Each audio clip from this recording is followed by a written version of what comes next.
everyone. Thank you guys for coming to today's Cancer Biomedicine undergraduate open event. My name is Sean. I'm a third-year Cancer Biomedicine student here at UCL, and I'll be chairing this afternoon.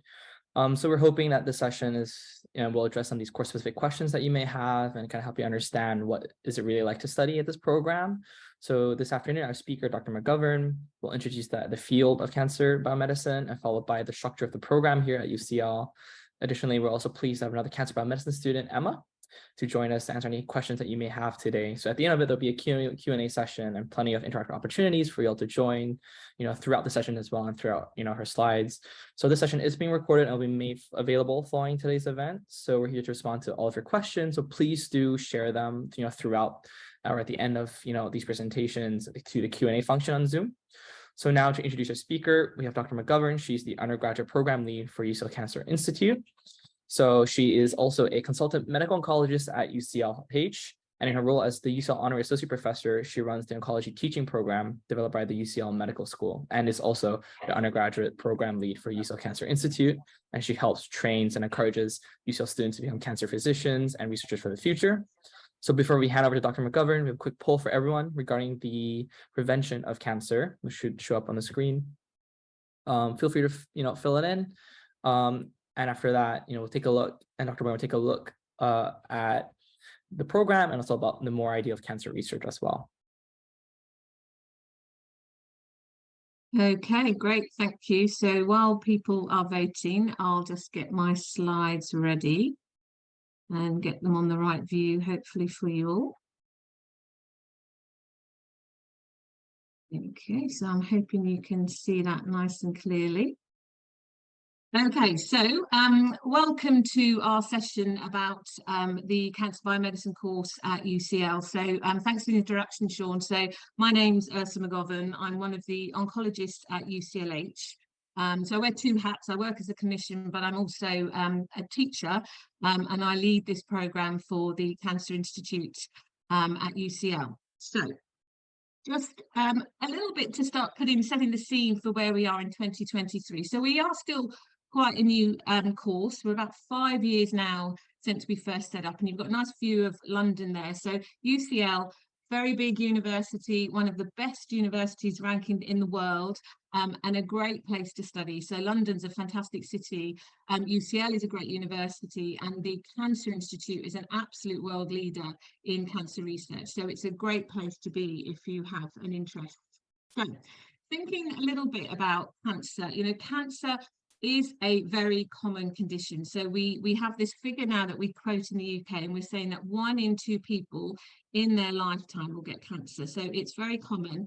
And I imagine that most people listening to this will know of someone who's had cancer. So this is something that touches us all throughout life. And I think if you're interested in science and in research, cancer is very relevant, because a lot of the principles that underpin how cancer develops, how we detect it, what changes happen over time, is really very, very relevant for lots of the biomedical sciences. So even perhaps if your long-term interest isn't necessarily specifically in cancer, this is going to still give you a very good grounding in biomedical sciences and sort of affiliated fields. And a lot of what we do within cancer is applicable to other diseases such as diabetes or respiratory diseases, chronic diseases that our patients live with. And it's a really developing field. If I think over, as a clinician over the last 12 years, the way the treatments have changed for my patients, and that's all coming from research and trials and all the work that's going on in all the research institutions. So it's a really rapidly evolving sort of project themes, and it's an exciting time to be working in cancer. It's a really sort of at the cutting edge of science. So a few little facts, and so if we go to the poll, I'm just thinking, are we able to see that result? Let me just see. So we said 25% of UK cancers are preventable. So about 75% of you thought that was true. And about a quarter of you thought that was false. So actually, do you know, that figure is actually higher, and we actually talk about 40% of cancers in the UK being preventable. So just imagine that. That's lifestyle choices that people make in this country, contributing to their risk of cancer. So preventable cases account for quite a high proportion of the cases that we see throughout. So some statistics here from Cancer Research UK, and I say this at lots of talks I do. If you really do have an interest in finding out a little bit more about cancer, the Cancer Research UK website is fantastic. It's got lots of information there about patterns of different types of cancers. So we've got lots of cases, but that does not equate with lots of deaths, and that's what a very sort of important message I try to get across. Lots of patients will survive their cancer diagnosis. So don't assume if somebody gets a diagnosis of cancer, they're going to die of that disease.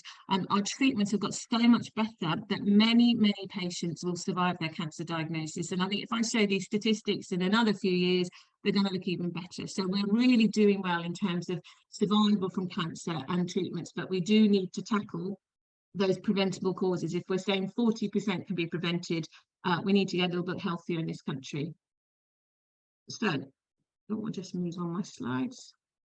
There we go. So the other thing I think with cancer, it is really topical. So I just managed to put these headlines together from various newspapers. It's always in the news. We're hearing about, a celebrity who's had cancer, or a new treatment that's come on the market, or some new research that's going to prevent people developing cancer.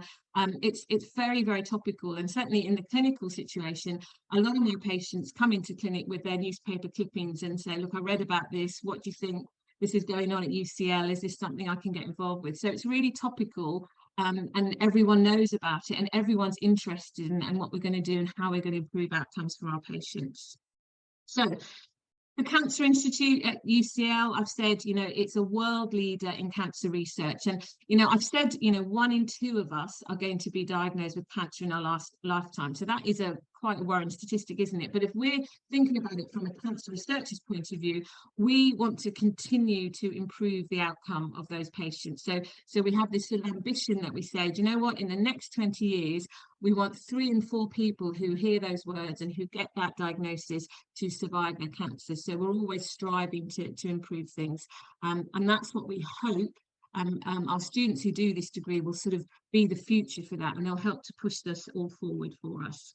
So I mentioned as well, just to sort of put this in context, it's such a common condition. So why are we seeing more cancer in the UK particularly? And partly it's because we have an aging population. So people are living longer. If you live long enough, you're very likely to develop cancer. So age is the biggest risk factor for developing cancer. So as we have an older population, we are seeing more and more cases. But I keep emphasizing this, survival is improving all the time. So yes, we see more cases, but more and more people are being cured and surviving their diagnosis. So things are getting better all the time in terms of treatments. So why do this degree and why be a cancer researcher? And I just thought I'd put in some key points here about how cancer researchers will help to contribute to the care of our patients. So we need a good understanding of why people develop cancer in the first place. So how does it develop? What is it that we're doing that increases our risk to develop cancer? We need to think about screening for cancer, because we know absolutely the earlier we diagnose a cancer, the better the outcome for a patient. And in fact, if we can diagnose it even before that patient's developed cancer, that's much better scenario to be in. So we need to be able to screen for cancers, and we only screen for a small number of cancers currently in the UK. So we need to think about how we're going to develop techniques to screen patients.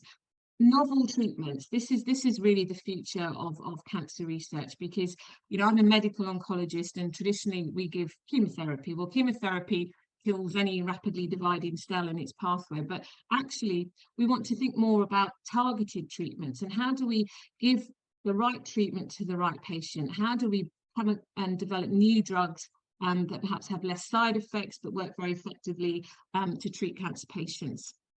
Our big problem with patients is eventually our treatments stop working. So how are we going to stop patients becoming resistant to treatment? So that's a really important field of research. How do we stop the drugs becoming ineffective? And we're always interested in developing new drugs. And I've said, I treat prostate cancer. The treatment algorithms have changed significantly for prostate cancer over the last 10 or 12 years.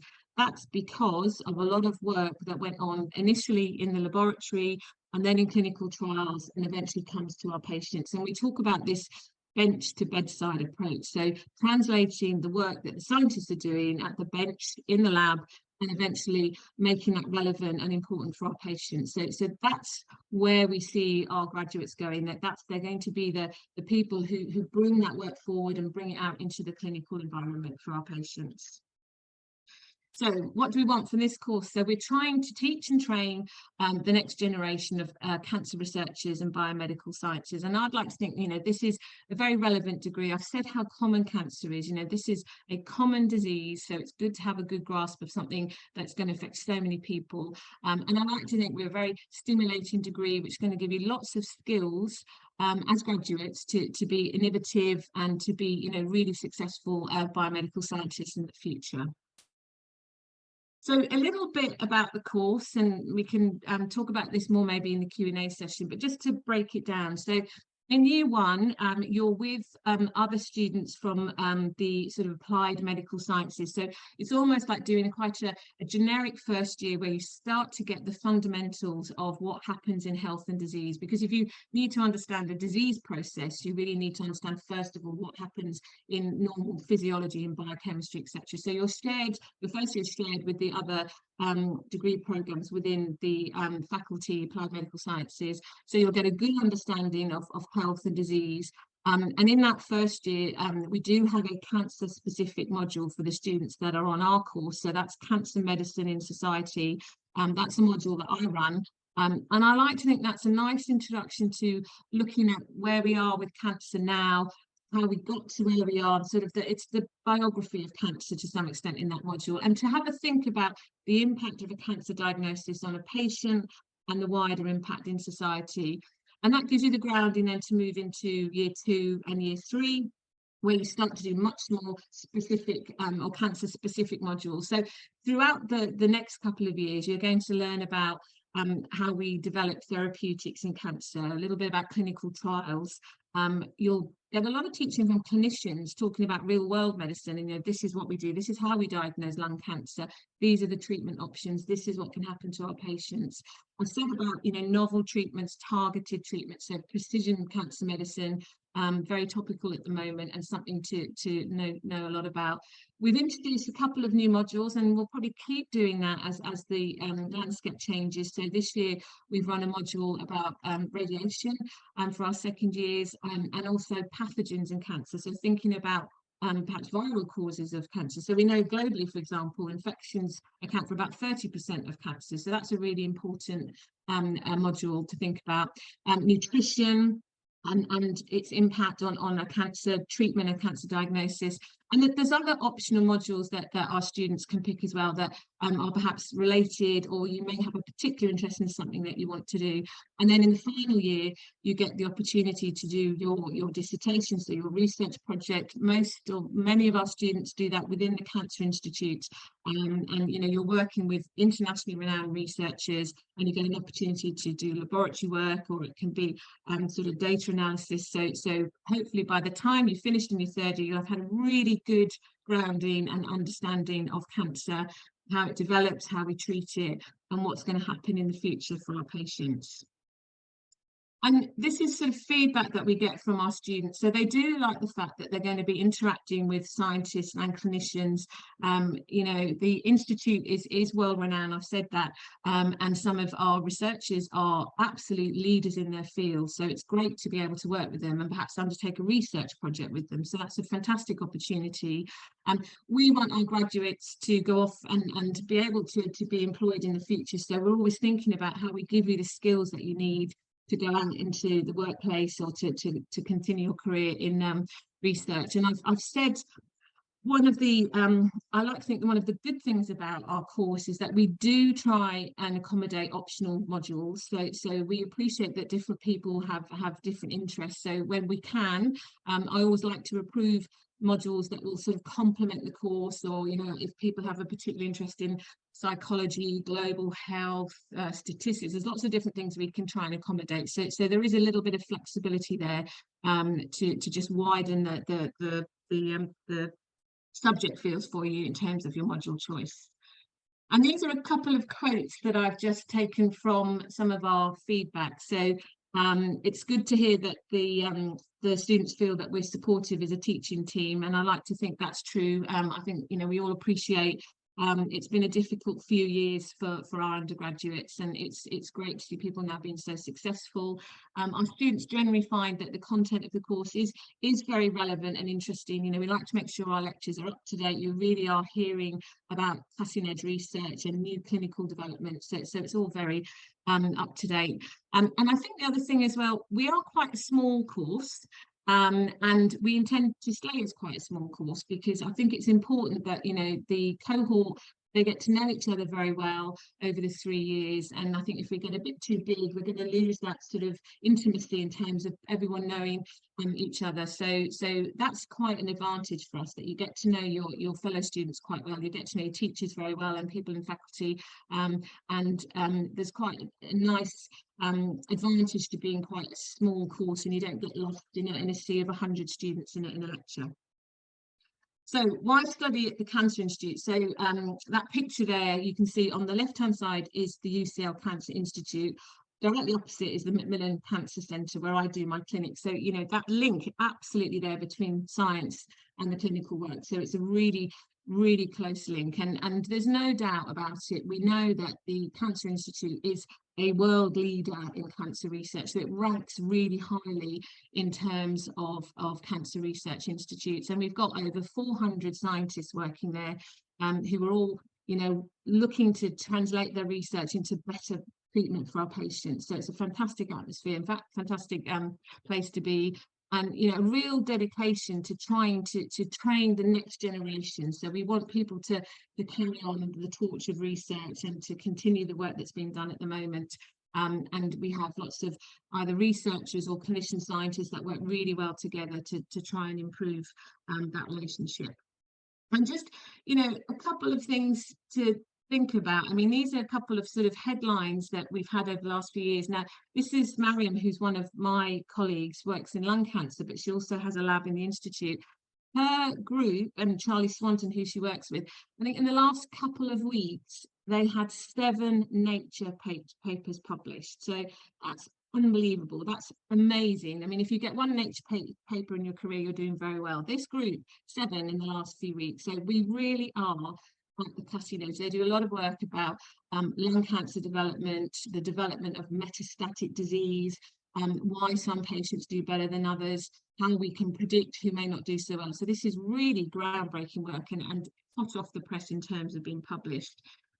And the other thing that a lot of people are very interested in, CAR T cells, immunotherapy. Again, UCL was one of the pioneers for this. So again, this was just from a ITV news cutting where younger children were getting CAR T cell therapy for leukemias, and it was groundbreaking. It really made a difference to these patients. So these are live examples of what we're doing, the great research that goes on, and how that translate into better care for our patients.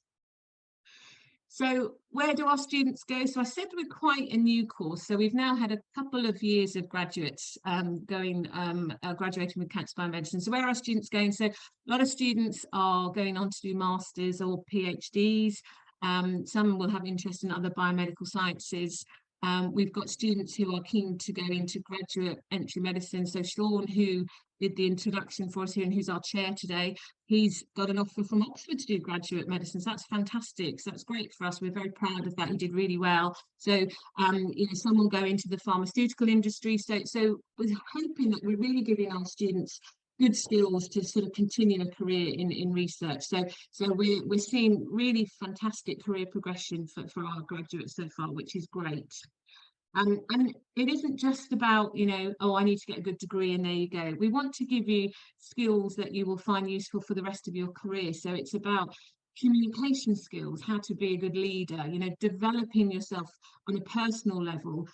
There's lots of important skills you get from doing a degree at UCL, and that's what we want you to graduate with. So I know everyone wants to get a fantastic degree at the end of it, but we're trying to make you a better researcher, a better person, getting the skills that you need that will help you throughout the rest of your working life. So I put this in because this was with the pandemic, we haven't had a proper graduation ceremony for quite a while, and we had this last autumn, which was fantastic. So it was great to see our students graduate. These were students who had spent perhaps half of their degree with the problems of the pandemic and online teaching and all sorts of issues. And it was just wonderful to finally see everything come to fruition. And we had a great day celebrating with them. So, you know, if you do this course, this is going to be you guys in a few years, and it's a fantastic achievement and a great way to finish your time at UCL. So I think the last couple of slides, just a few practical things, and this is all available in the prospectus. So these are the entry requirements, and you'll get a bit more information from the prospectus as well, which will tell you a little bit more about the course and the modules that you can do. And I'll just finish on some contact details. So I'm very happy to be approached if there's any particular questions. So my email's there, and then we have an administrator for the course as well, who also please feel free to send any sort of questions to. So I think that's me for my slides. So I will come off screen share, and I'll hand back to Sean. Thank you. So we have 2 questions for the Q&A, but please, you guys have any more about the course, about the faculty, about the student life, and we're happy to have any answers. So we can start with the first one. I'm not sure who wants to field this one, because I think it's quite an interesting question. And it was how has the field of genetics impacted cancer research and treatment in recent years, and how, you know, we reflect that in our curriculum at the Cancer Institute and in this program. I mean, I think it is, and there's been a big impact really. And I think, you know, if we think about, I mean, the thing that springs to mind for me is, you know, we're looking at perhaps inherited risk of cancers, particular genetic mutations that patients may have, which allows us to target treatment. So that is incorporated. So I talked about precision cancer medicine, for example. So, you know, rather than one drug killing everything in its path, you know, if someone has a particular genetic predisposition or a mutation that we know we could target, that's the way we would go. And then again, if you had a particular interest in certain aspects of genetics, that's exactly the sort of thing that I would say, do you know what, an optional module would be a really good thing to do. So we're trying to incorporate interest of the students with what we're doing. So it would be reflected. And, you know, the lectures do get updated all the time. So if there's a new breakthrough, you're going to start learning about it because it becomes very relevant in what we do. So, you know, even I think the way I lecture on prostate cancer, I'm constantly having to update my slides because things are happening all the time and new treatments are coming on board. So you'll be, anything that's new, you'll hear about it in the curriculum. Emma, if anything you want to add? Yeah, I would just say there is like a lot of modules to do with genetics at UCL. Like the genetics research community here is massive.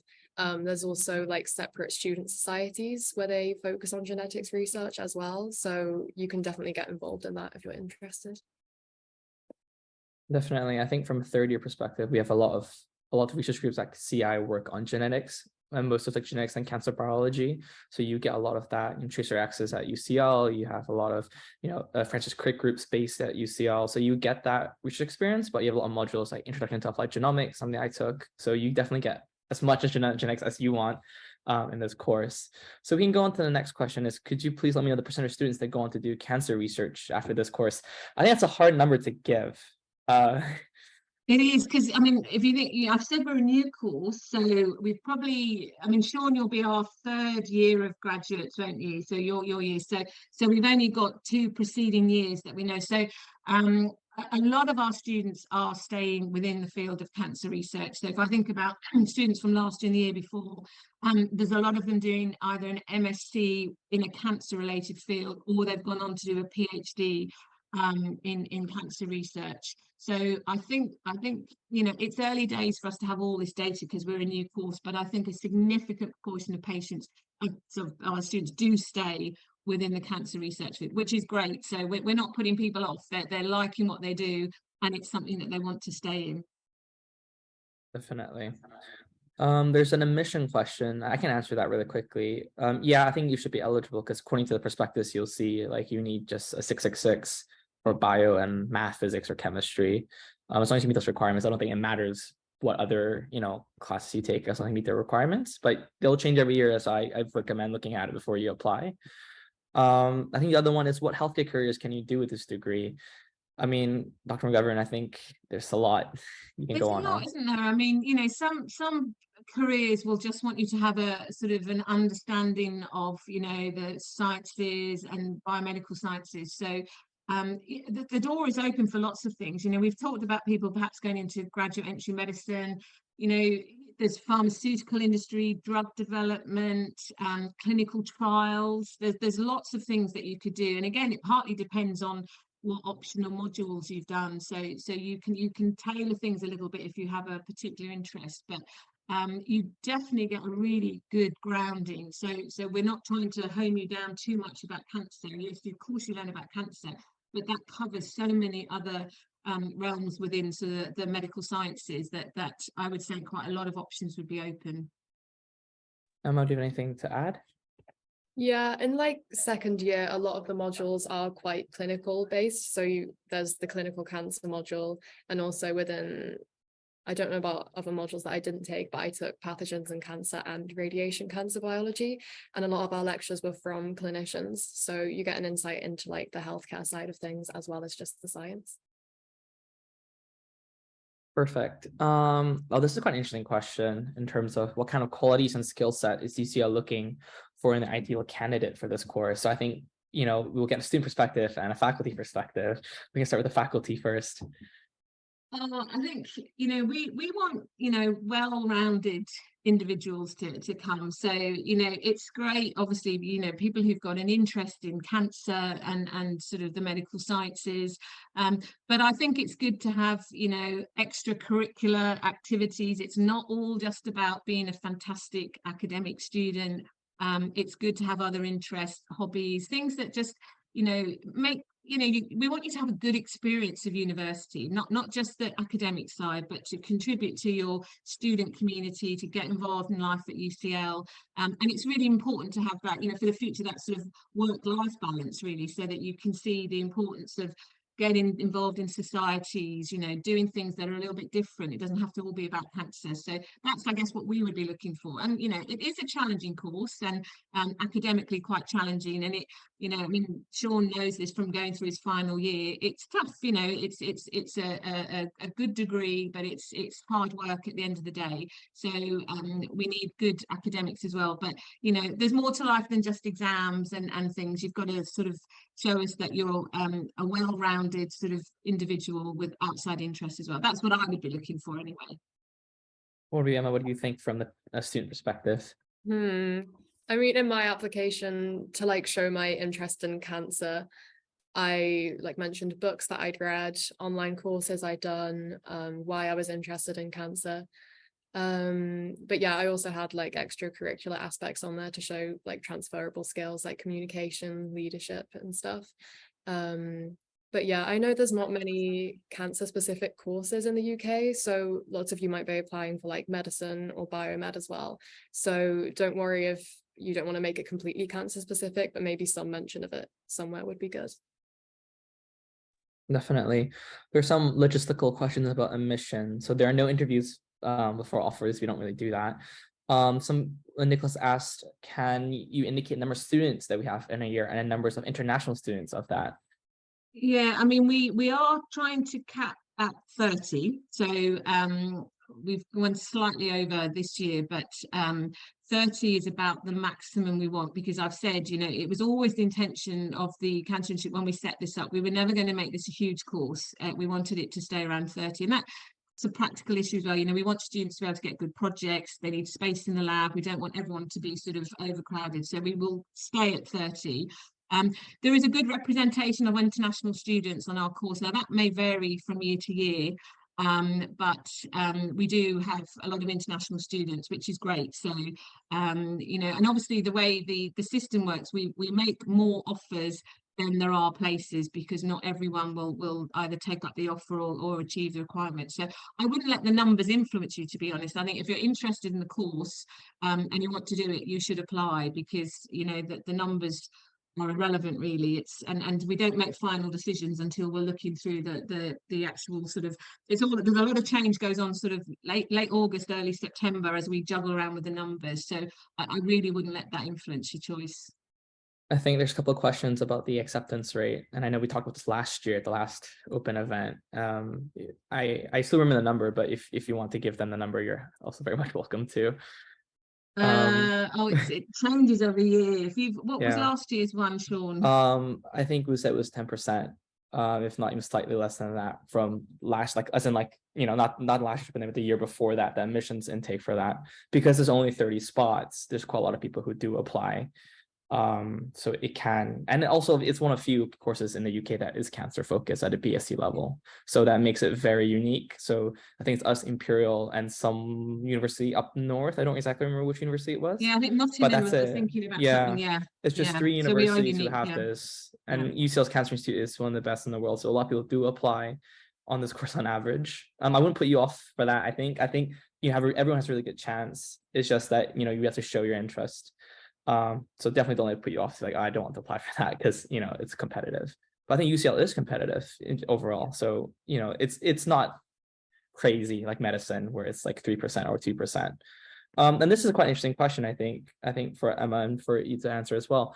Can you describe some of the activities that are available for students on this course that relate to cancer, and what opportunities are there to do lab work? Is there a certain like requirement where you can start lab work, or can you do it anytime you want? I think Emma, you can start with that, because I think you've kind of gone through that, in year 1 and year 2 post-pandemic.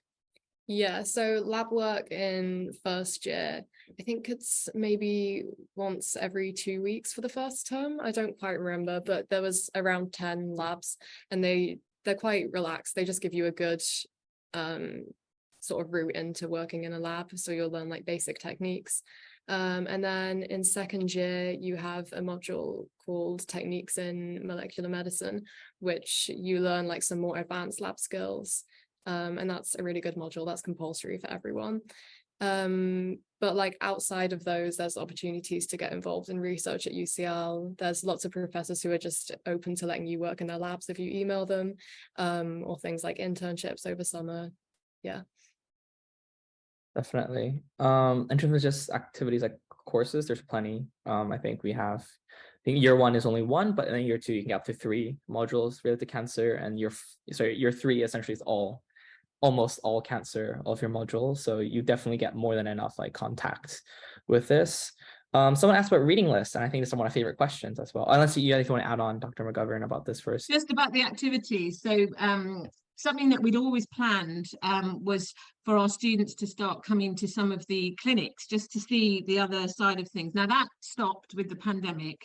And we've had a few students come and sit in clinics, but the intention will be now to open that again to all our students. So I was sort of waiting for the exam season to pass, and then there will be an opportunity for students to come and sit in clinics, because I think it's really important to see the other side of it. It's all very well to learn about the theory, but it's quite nice to actually see patients coming up to clinic, going into trials, trying new treatments, and seeing the human aspect of what's been done. So there will be some opportunity to sit in on clinics as well, which that was totally scuppered by the pandemic, but we're going to be able to introduce that again now.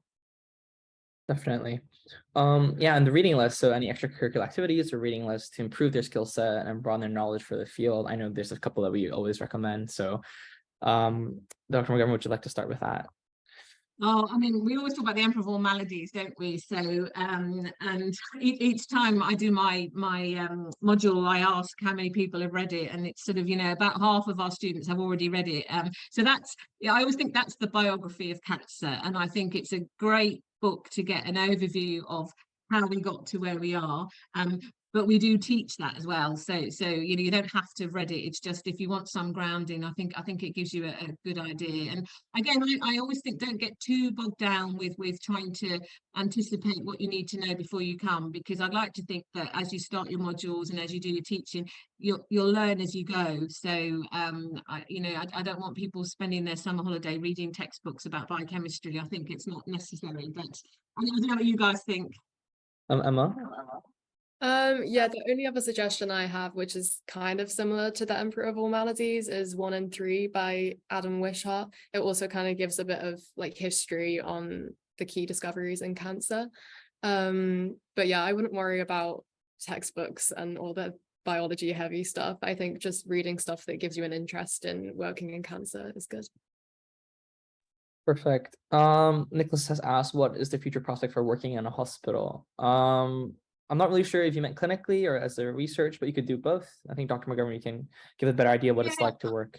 exactly. I mean, I think, it depends what you're thinking of doing. So if you mean, being a doctor, then after this degree, you would still need to do a degree in medicine. So that you'd have to go on and do further training.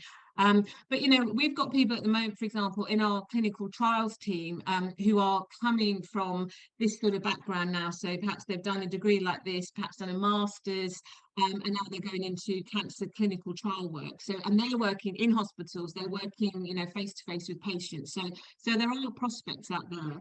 I guess probably more of our students are going into research, the research side of things, but there are options depending on what sort of your career choices are. Emma, anything to add? I don't think so. I think there is like probably a 50-50 split in my cohort of people who want to go into like healthcare careers and medicine, and people who want to go into research after. But yeah, it's just a big range of stuff people do afterwards. Yeah, I don't think it's a limitation. Like, we have people apply for the STP, the scientist training program, where you can train and become a clinical scientist in a hospital as well. So there's no limitation from this course just because you did an oncology course. You can't do that.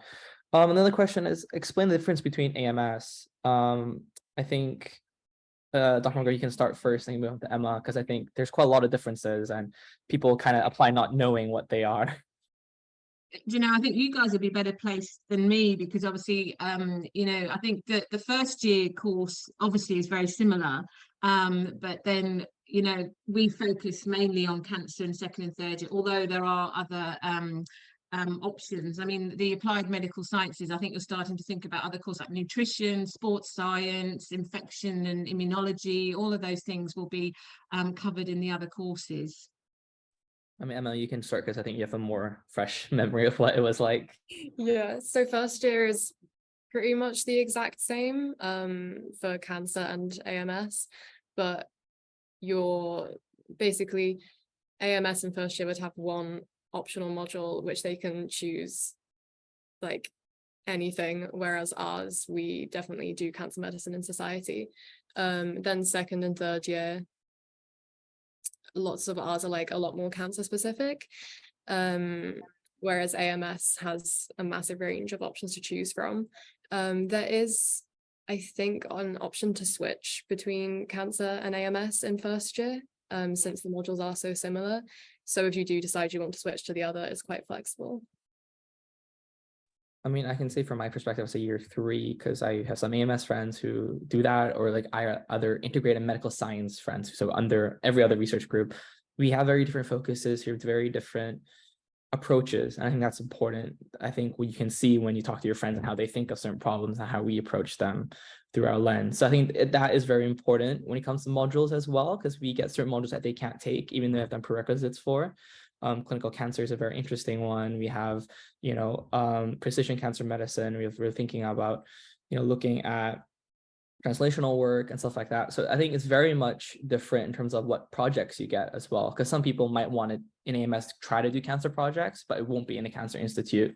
And that's the very big, strong point that we have. So I think it really does depend on what type of science or approach you want to have, rather than like what you want to do with it, because we have different approaches and different perspectives on how we approach a single problem. And oncology has a very different patient and holistic approach, rather than just being a research only approach, because it's very integrated in oncology on how we approach these issues.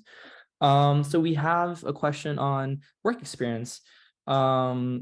Will labs such as UCL, labs at UCL allow work experience for A-level students or equivalent, because most people give, experience to second year uni. I can start with at UCL, first years also can get into labs if you ask. It's not exclusively second year thing. But I think for A-levels, Dr. McGovern, do you know anything about that, about letting people in? Or I feel it'd be tricky.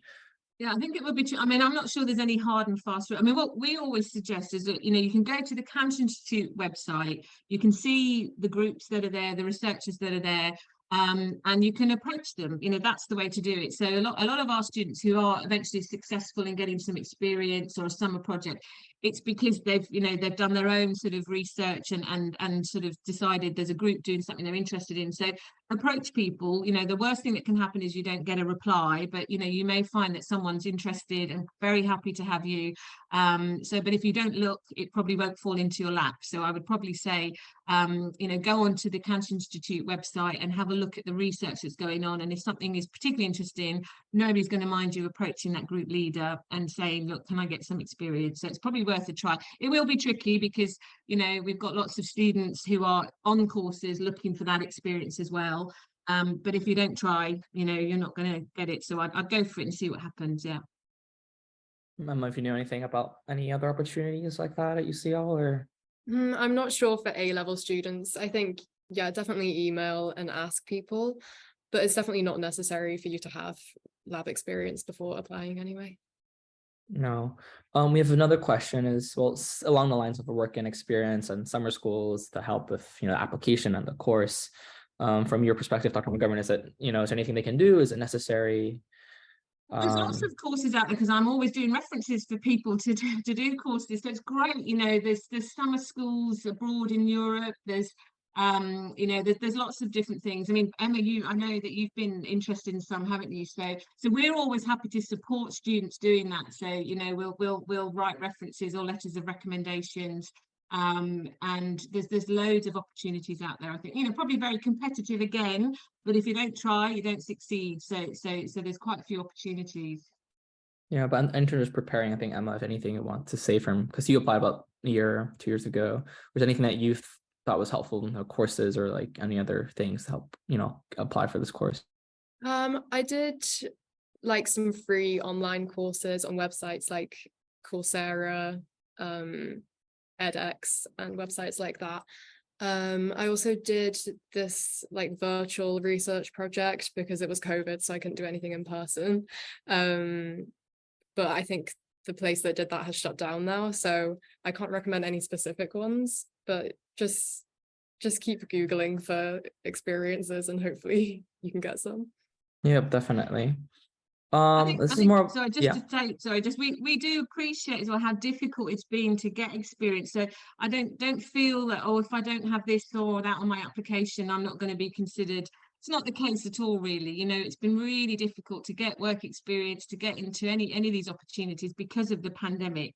And I don't think that will disadvantage applicants in any way. No. There's a question about masters and PhDs and opportunities. Would you like to take that, Dr. McGovern? Well, I mean, again, you know, so the direction of opportunities following any masters and PhDs. So, well, none of our graduates yet have finished their PhDs, so we're an early course. So, so I think it's going to be, let's watch this space and see what happens over the next 4 or 5 years as our graduates sort of proceed with their careers. But you know, I know, for example, our students that graduated a couple of years ago, we've got quite a few doing PhDs in Cambridge, Imperial, all still with a cancer-related field. So I'm hoping these are going to go on, then they'll become postdocs, and then they'll have their own group one day. So far so good, but it's very early days for us to have that data to know where our graduates are going. Yeah, and obviously for like anything else after master PhDs, you could pretty much do anything you want. You could go to corporate, you could work in academia, you can have your own lab, you can work as a postdoc. So the world is your oyster after you have a PhD, I would say. And then there is someone about student life. So I think, Emma, I think you can answer that a lot better in terms of like community and like societal opportunities. You know, how would you do them and what happens, and you know, what is it like overall? So in my first year I did like a lot of societies. I think I was in about 8. This year I'm in a couple, and I also help lead some societies. So it's definitely like the best way to like make friends and get involved in UCL life. So when you first join, there'll be like multiple fairs where you can like explore all the societies. I think we have like over 300, so there's a lot. And they're just a great way to like explore your extracurricular interests and yeah, make new friends when you come here. Lots of them do have fees to join, but they're usually quite cheap. And they'll run like events throughout the year. There's also academic-based societies, and we also have a Cancer Charities Alliance one, so you can do charity work with that. Yeah. Yeah, I think from student life, UCL is not lacking in any sense. There are so many things going on every day. You can go on a student union website at UCL and you see the calendar, and it's like one day, like 4 or 5 things going on. So you never be bored. And just like academia, though, there's plenty of stuff. You know, there's surgical society, medical society, there's the oncology society, there's cancer charities, there's also genetics society. So if there's a specific niche that you really do enjoy, you will find it definitely, because there'll definitely be someone who loves to do it as well. And usually they're student led as well, so it's pretty much by yourself, so I think that's a really good thing. Are there any other questions about academia, entry requirements, student life, potential opportunities? Please feel free to send them in. I think you guys done a great job with 18, 19 questions. I think that's really good. And we'll give you about 2 more minutes if there's anything you think about, and if not, we'll start to close down the event. But yeah, I think if you want to come to UCL, it's a great place. It has a lot of support from the faculty and stuff like that. And I think that's really important. When filling UCAS, you can pick 2 choices under UCL. There's no limit of how many you can apply. I know friends who have done that. So, if you're interested in 2 programs, feel free to do so. But yeah, if there are any other questions. But yeah, I think my last pitch would be, as a 3rd year, UCL has a great balance between work and, student life, and you have a great faculty here, small cohort. They'll really support you through anything you kind of want to do. Oh, okay, this is interesting. How does the course timetable look for each year of students? I think, Emma, you can kind of walk through your year 1, because that's the normal year. Mine was not normal. And year 2 as well. I can go through year 3. Yeah, my first year wasn't completely normal. I think for the first term, about half of the lectures were still online. But there was probably maybe 2 lectures a day. There's quite a good work-life balance. Like usually you'll have your afternoons free to go and do independent study. And yeah, in first year, a lot of the work is done where you sort of watch the lectures yourself beforehand, and then when you go to the live lectures, you can ask questions there. So there is a lot of preparation work to do in first year, but there's definitely enough time to do it in, because you're not constantly in lectures from 9 till 5. Second year is sort of the same. All my stuff was in person in second year, and I'd say it's probably, again, just 2 lectures a day, but there's a lot less preparation work, so it's a lot more calm in second year. I think for 3rd year, it's where things get hectic, but usually in first term, it's quite relaxed. You can kind of use the time to send your applications off for, jobs or medical school or PhDs or masters around that time. And that's when you write it all up. But then kind of second term, it gets really busy because you have your dissertation and your modules, and you're preparing for your exams at the end of it as well, which is kind of what I'm in right now. So I think, the course is manageable. I think it's just more of, managing your own expectations and managing your own time is really important here, because, it is, like Dr. McGovern says, an academically challenging course.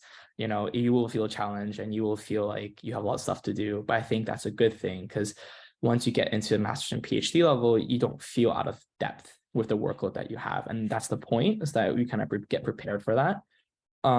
So I think it really does vary, but teaching hours definitely are quite consistent. Usually have about 2 to 3 lectures a week per module, 2 lectures a week per module, and you have 2 modules, that means 4 lectures a week, not including prep or writing. But you're not swamped. I don't think, Emma, you say you're very swamped all the time. I wouldn't say so. Unless and just another question. Question on admissions. I think admissions was you can email the CI overall email that you find online. So I think that you can find on the website, on the prospectus as well, on who to email. The admin, you can email those questions. I'm sure they can find something for you as well about, admission requirements and if you're eligible. Definitely please do your questions.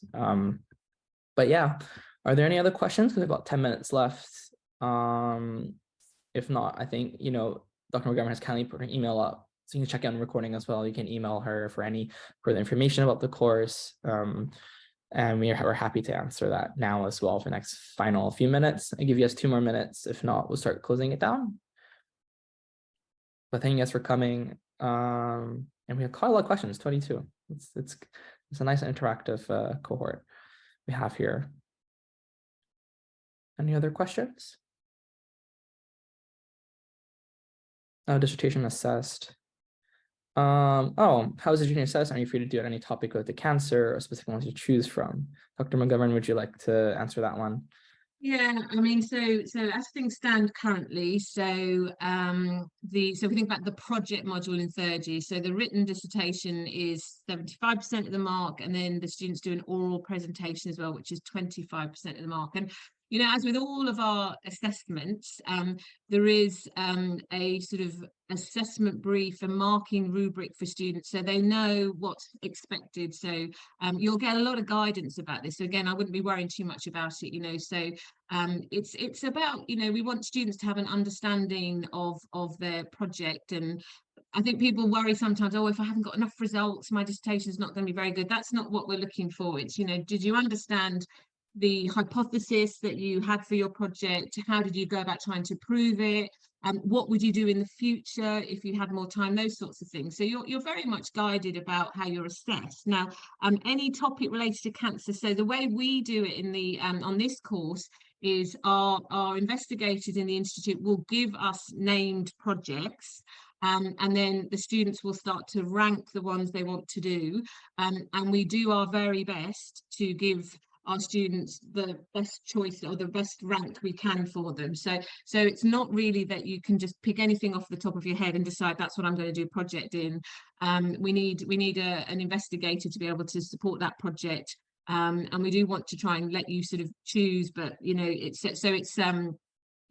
have choice, and hopefully you can pick something that you're interested in. But I can't say if you want to do X, you're definitely going to do X. It's we've got to accommodate a lot of students. But I think generally students are relatively happy with their allocations. Is that fair to say, Sean? Yeah, I haven't had anyone, say they were quite unhappy with it. I think, even if it's not your top choice, they try to align it like topic wise or skills wise to look very similar to what you wanted to do. So I had friends who, knew they wanted something like that. They weren't sure, and they get a top ranking, but they got, similar project, even though it's bottom in the ranking, they still loved it because the people pick, they know who you are because it's such a small cohort, and they know what the supervisor is, and they know what skills. So they try and match you up as well based on that, and it's not just purely all random and people get whatever the coin lands on. So I had a lot of friends who didn't expect to enjoy it, but because small cohort, we do know everyone, we do know what you're like, we do know what the PIs are like as well, because it's quite close knit at CI.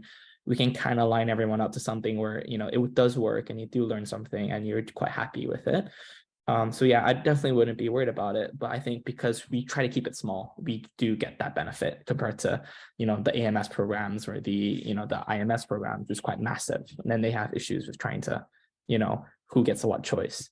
But yeah, it's a really good question. Are there any other questions about, I wouldn't say dissertation, about just life, applying? If not, we can kind of end around here because we have 5 minutes left. Any other questions, please do feel free to go back on recording. You can look through them. You can email Dr. McGovern. You can email CI undergrad education email, which is also on the slides earlier. That'll be really helpful. If any questions about admissions, about student life, or about where to stay when you get an offer or whatever, or how to apply, feel free to do that. Please don't be afraid. We do have one question. I think Emma, you can answer that one because I don't think I have an average day in this course anymore. What's an average day in the course like, Emma? It does vary quite a bit, but usually a 2-hour lecture in the morning, then lunch, then another 2-hour lecture in the afternoon, and then on some days you might have a lab for like an hour. But yeah, some days are also just one lecture. It does vary quite a bit, but it's never too busy. Yeah, it depends on the module that you have taken, but usually it's about like 2 hours lecture per module, or 4 hours depending on how intense the module is, and then that's usually all you get. So it depends how many you pick, and you kind of go for lunch, and then you kind of do your prep work. You always have to do prep work before your next lecture. It's just kind of the way things work here. And at the end of the module, they give you your assignment and you write it up over like a break, some sort of Christmas break, spring break. You write it up and you submit it. Usually that's just how it works. It's not insane. This is a quite interesting question. Are ethical issues discussed in the course, such as gene editing and its ethics within the scientific community? Anybody wants to take that one? If you guys had any inkling about that, because it'll be incorporated in some modules. Actually, again, depends on the choice of module. And actually, again, if it's something that you're particularly interested in, I'm willing to bet there's a module out there that will probably deal with this in a lot more detail. So yes, it is covered, and I think certainly on a clinical side, there are things that we'll touch on about what we do and how we make our decisions. You know, there's so many models out there. I'm quite confident it's going to be covered, and probably in some of the ones that you know, our students take. Emma, if any experience on that this year? Yeah, in first year you have these sessions called like small group teaching. So there's about like 15 people and you'll have like discussions, and for some of the weeks we discussed ethical issues and had like debates and things. And I think in second year there is a science and ethics module which you can take, and people did enjoy that. Yeah. Some of my friends have taken that, but just in terms of like discussing these things, we have, you know, we talk about health economics and using that to decide choices. We talk about, you know, like ethics in clinical trials. We discussed in terms of, you know, the genomics course has a whole lecture series on the, you know, ethics of genomics, and, you know, why should we not test? Why should we test? And these are developed by, you know, people who are very familiar with the field. So you do get a very nuanced aspect for the future. So I definitely think if you have interest in pure ethics and stuff like that, you can apply them with these courses, or just discuss it with your PIs as well. These people are very well, you know, clinicians, they're all clinical researchers, so they do understand the impact of research in terms of the community. I think that's all the time we have today because it's 5:27. So thank you guys for coming. If any questions, again, please do, you know, email us. Like I said, we have the emails up there. If not, thank you guys for, you know, taking time out your afternoon, your evening to come here today and ask us some really nice questions. And hopefully we'll see you around on campus, you know, in a year or so. Maybe you'll see some familiar faces around. That's our hope to host these. But if any questions, please do email CI. We're very much happy to take them. But yeah, thank you guys. Take care. Thanks everyone.